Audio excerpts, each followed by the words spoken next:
Hello everyone, मैं हूं कुसुम चौहान। आज आप सभी बच्चों के लिए एक नया वीडियो लेके आई हूं। तो देख सकते हैं कि यहाँ पे कल मैंने एक वीडियो डाली थी जो था साखी पाठ की व्याख्या। साखी जो पोयम है उसकी व्याख्या डाली थी। तो आज जो है वो है कुंडलियाँ। तो इसके जो लेखक हैं वो हैं गिरिधर कविराय। तो इनका थोड़ा सा परिचय देख लेते हैं गिरिधर कविराय का। गिरिधर कविराय के जीवन के बारे में अधिक जानकारी उपलब्ध नहीं है। अधिकांश विद्वान उनका जन्म संवत 1770 में मानते हैं।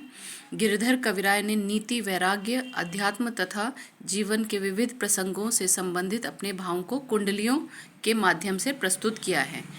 इनकी कुंडलियाँ आम जनता में बहुत लोकप्रिय हैं। सीधी शादी इस शैली तथा सरल भाषा में लिखी गई ये कुंडलियाँ हिंदी साहित्य की अमूल्य धरोहर हैं। तो ये था छोटा सा इनका परिचय। अब देख लेते हैं व्याख्या कहाँ से हमें स्टार्ट करनी है। तो पहली जो लाइन होती थी, जो किताब की पहली लाइन है, वो है लाठी में गुड़ बहुत है से लेकर के हाथ महा लीजिए लाठी। तो इसकी ये पूरी व्याख्या मैं आप लोगों को एक बार पढ़ के समझा देती हूँ। तो व्याख्या है, गिरिधर कविराय द्वारा लिखित उपयुक्त कुंडलियों में कविराय ने लाठी के गुणों की ओर संकेत करते हुए उसकी उपयोगिता पर प्रकाश डाला है। कविराय कहते हैं कि लाठी में बहुत सारे गुण होते हैं, इसलिए उसे हमेशा साथ रखना चाहिए। लाठी अनेक प्रकार से अनेक स्थितियों में हमारी सहायता करती है।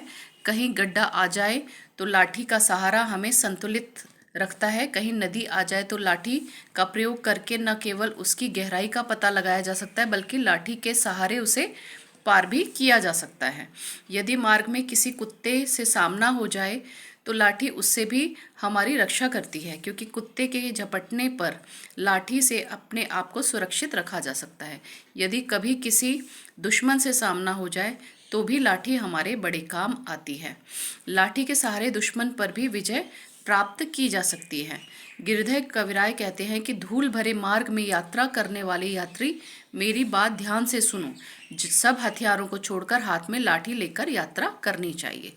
तो ये थी व्याख्या। उसके बाद नेक्स्ट लाइन है हमारी, कमरी थोड़े दाम की से लेकर है बड़ी मर्यादा कमरी। तो इसकी व्याख्या है कि गिरिधर कविराय द्वारा रचित उपयुक्त कुंडलियाँ में कविराय काली कमरी यानी कि साधारण कंबल जो होता है काले रंग का, उसकी उपयोगिता पर प्रकाश डाल रहे हैं।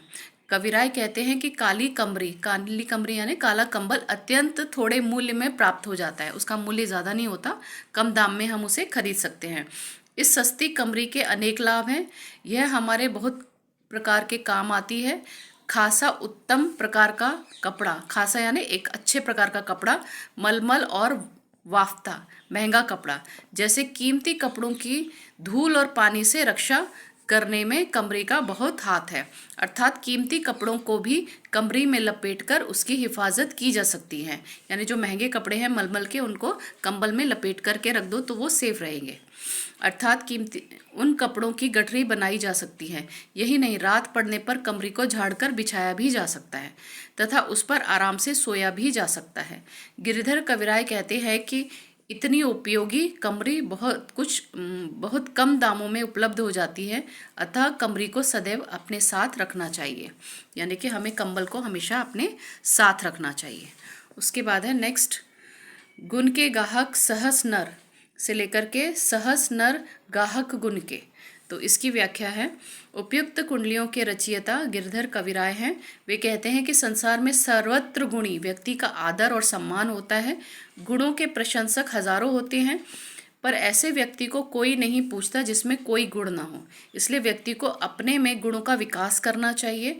कवि ने कौवे और कोयल का उदाहरण देकर अपनी बात को पूरी तरह से स्पष्ट किया है।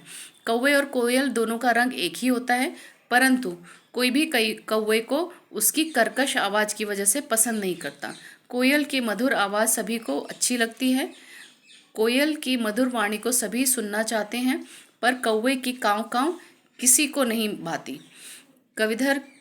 गिरिधर कविराय कहते हैं कि समाज में केवल गुणों की सराहना की जाती है, गुणों का आदर किया जाता है, रंग रूप आदि का नहीं। बिना गुणों के किसी का सम्मान नहीं होता। तो यही बात है कि गुणी व्यक्ति को चाहने वाले हजारों होते हैं। तो ये थी इसकी व्याख्या।